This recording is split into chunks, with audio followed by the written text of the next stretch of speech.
sang Hava Nagila Texas style.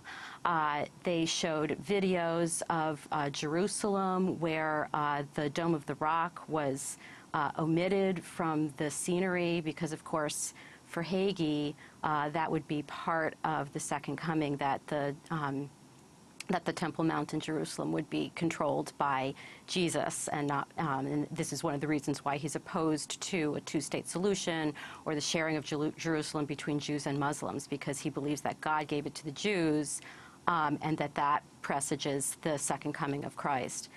So it was a remarkable combination of his eschatology and wrapped into the real politics of the Middle East.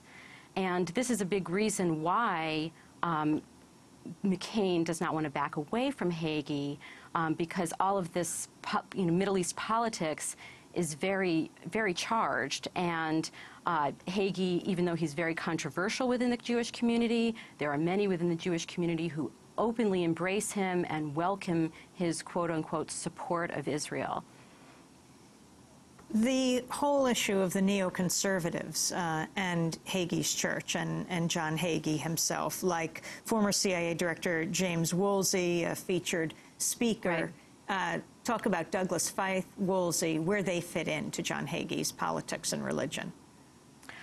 Well, someone like Woolsey came and spoke at what was called the Middle East Intelligence Briefing that was part of that same weekend in San Antonio for the Night to Honor Israel.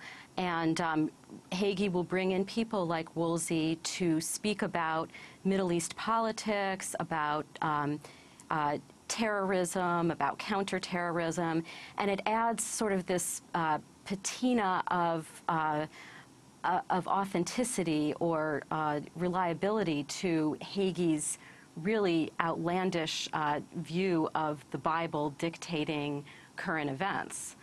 And so when he had his CUFI event here in Washington last summer, even more people within the foreign policy community and Congress were there to basically bless what he was saying, including John McCain.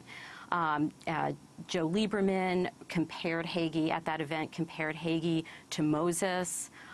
Roy Blunt, the House Minority Whip, said that CUFI was part of God's plan. And so he's gotten a stamp of approval by people inside the Beltway, in Congress, during that same trip, or I think maybe it was the CUFI event the year before in 2006. Hagee and some other officials with CUFI had a meeting with Elliot Abrams, who is the head of Middle East policy for Bush's national security team. So they're very connected within the foreign policy community, and particularly the neoconservative foreign policy community, because their eschatology fits so nicely with the neocon foreign policy agenda. You write about the 2000 film Left Behind, based on the blockbuster novel by Tim LaHaye and Jerry Hankins, that has Hagee and his wife there. Right. You know, in those books, when the rapture happens, believers are whisked away to heaven and everybody else is left here to struggle through the tribulation period before Jesus defeats the Antichrist. And so there's a scene in that movie where, on an airplane, where all of a sudden the people left on the airplane realize that everyone else has been whisked away to heaven. And so in one shot, you see Hagee and his wife sitting together on the airplane, reading a book or enjoying some conversation or what have you, and then the next moment they're gone. What about Kenneth Grassley's investigation of televangelists, not Hagee, but that include Kenneth Copeland, who supported Mike Huckabee? Right. Senator Grassley is investigating whether 6 televangelists who preach a similar prosperity message to Hagee wrongly used tax-exempt donor funds for a non-exempt use. So looking at luxury cars, huge mansions, private jets that these televangelists have. Grassley's asking questions in his capacity to oversee the IRS and tax-exempt organizations, whether they were misusing or exploiting their tax-exempt status for their own personal gain. Now, many of the televangelists under investigation have denounced Grassley's investigation as an unwarranted intrusion into church affairs, including Copeland. He was quite explicit about that.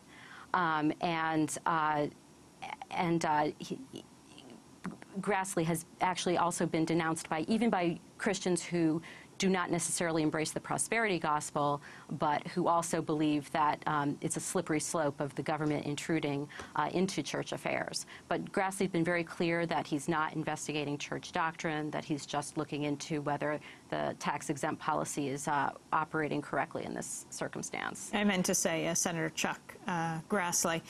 What do you see as Mike Huckabee's future now? I mean, he has said he supports John McCain. Do you see him leading the evangelist movement, bringing in the conservatives that it's hard for Senator McCain to get? Right. I think that he's definitely going to play a role there. Many people have talked about him as a potential running mate for McCain, and while I think that Huckabee's been clear over the past couple of days that he would definitely like that, it's not clear that McCain would choose him.